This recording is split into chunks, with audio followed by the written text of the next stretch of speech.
All right, so we are live, my friends. So let's talk about leverage, the game of leverage in life. Let's talk about the game of leverage in real estate, in business, right? So one of the ways we all know how important we all know how important leverage is in the world of real estate, right? So I've built my business with leverage. And some of you actually heard me talking about this and writing about this and posting about this about um, leverage. I built my business on leverage, meaning using money, using other people's money, leveraging money to build my business. That's leverage. Leveraging teams, employees, contractors, you're leveraging what they have to push you up, help you to rise up. Okay. And so I was gonna go chase a squirrel, not gonna chase a squirrel. I'm not gonna chase a squirrel except to say like the leverage game is a game that you have to use, like, play carefully, right? Especially in the world of money, because there's risk playing leverage.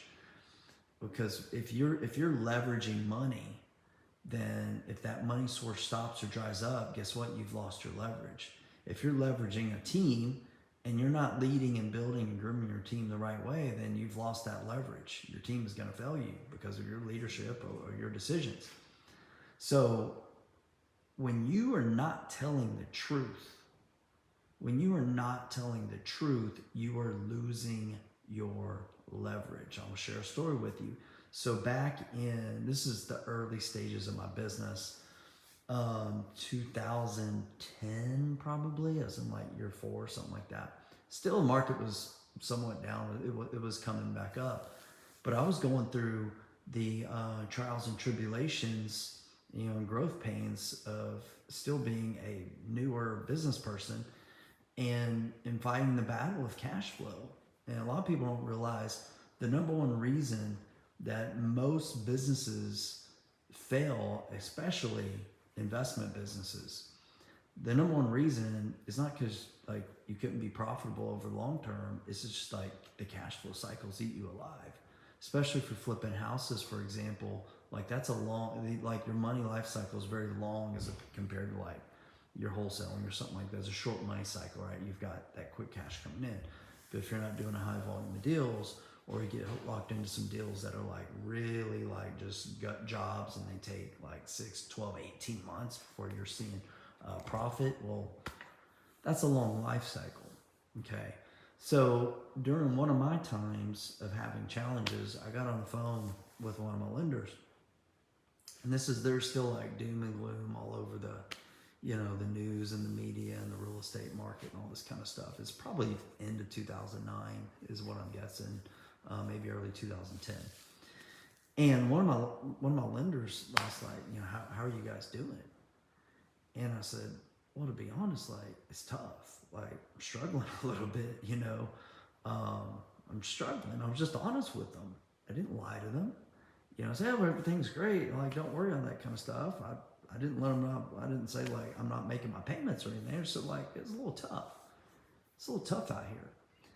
And their response was something like, I would have been surprised if you didn't say that, because I see everything that's going on in the news. I see what's going on in the world. And they were a business owner too previously. So I get it. Like, it's tough. Like, is there anything that, that we could help you with? Like, do we need to like renegotiate some terms or look at our interest rates and all that kind of stuff?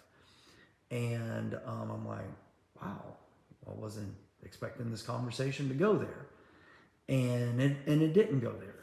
We did not negotiate anything. We didn't change anything. I could have, but I will tell you to this day that individual is not only investing with me, like 7 figures investing, but they've referred multiple people to me.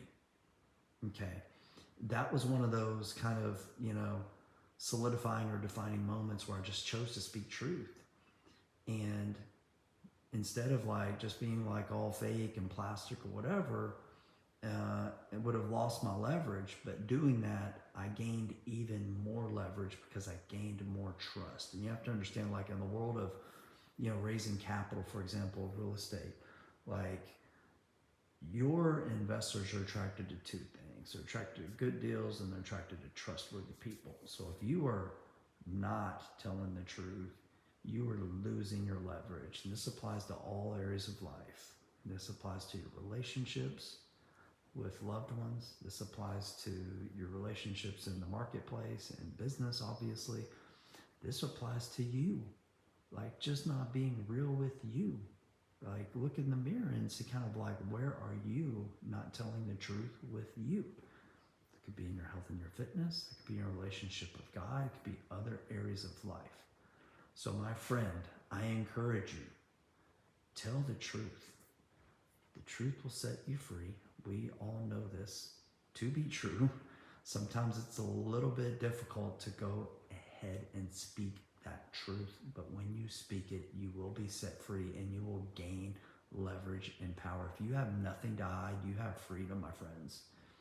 If you're caught in a spider web of lies and traps and all this kind of stuff and false narratives that you're trying to get and paint this image, like it's going to crumble. People know your truth. You're living your truth. They can see it in your eyes. More important, they can see where you spend your time, where you spend your money, the actions that you do. That's speaking your truth. So speak your truth. Gain leverage. Stop telling lies. Stop being dishonest with yourself, because all you're really doing is losing leverage. And we all need leverage, my friend. We all need leverage in this game of life. So stop lying. Stop lying. Stop losing your leverage.